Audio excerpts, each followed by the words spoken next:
In this morning's Consumer Watch, wedding season is here, and one of the best gifts we can give new couples is a lesson in money and marriage. We know finances are one of the leading causes of divorce, so it's important to start your marriage off on the right financial foot. Gina Dorrell with the SmartMoneyGal.com is here with us to talk to us a little bit how to make sure we're in financial harmony, right? And wedding bliss when it comes to our bank accounts. Yeah, we love wedding time. It's oh yeah, fun. So much, and the cost of a wedding, right? Oh. That's not even let's not even go down that road. All of that stuff, and then by the time it's over with, the bride and groom are just happy it's all over with. But they need to start talking about finances because we don't want them to get divorced because they didn't. Right, and it's really about finding that sort of harmony together, right? Yes. Can you explain that a little bit for us? Yeah, you don't want to have a financial power struggle, so that can be very destructive. And there's so many times that people come to me, maybe they've been married 40 years and one of them's handled all the finances and the other one's left in the dark. Yeah. So we don't want that. Right, so there's participation. Yes, participation and conversations, right? So what do you suggest couples do and when to start having these conversations?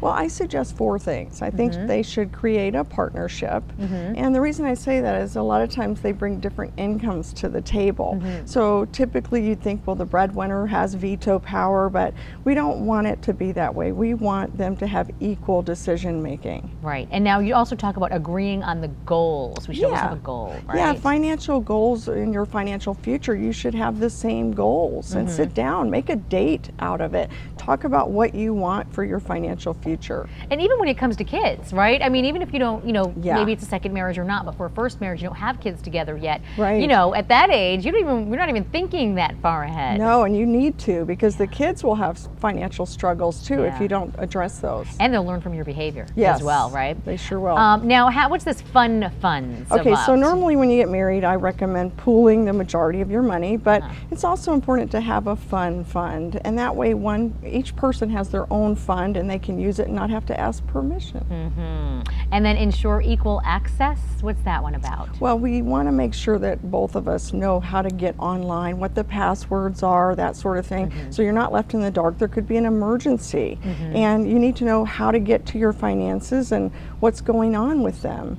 Yeah, and we often hear about, unfortunately, maybe couples who are later in years. Yes. And like you said at the start of the interview here, that they don't really know what's going on. And then their whole entire lives are completely changed. Yeah, it's important to do a worksheet. I have that on my website at thesmartmoneygal.com, that you can do a budget worksheet and a financial worksheet so that you know where everything is and you know where the passwords are and you can keep that. That's really important. Okay, is it ever too late for couples to come together on this subject? Well, maybe if they're signing the divorce papers, it might be too late, but no, these are tips that are for all couples, no matter how long or how short they've been married, that they can use to save their financial future together. It's amazing if you stick to those goals too, what you really can accomplish. You don't think you can, but you can, right? Oh yes, you got to do the goals though. Yeah. Oh yes, absolutely. And tell us again where they can go, our viewers at home, if they want more information with these great tips. thesmartmoneygal.com. Make sure you put the THE in, or you'll get some other smart money gal who's maybe not as smart as me.